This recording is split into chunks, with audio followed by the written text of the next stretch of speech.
There is improvement of flood situation in Sabah, while the number of evacuees in Perak, Kelantan and Pahang decreases.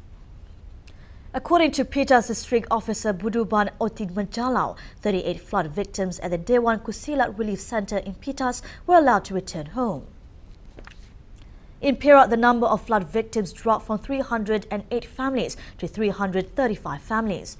Meanwhile, in Kelantan, the number of evacuees has decreased to 545 people. A spokesman from the State Police Headquarters Flood Operation Room said there is a slight drop of flood victims in Pahang.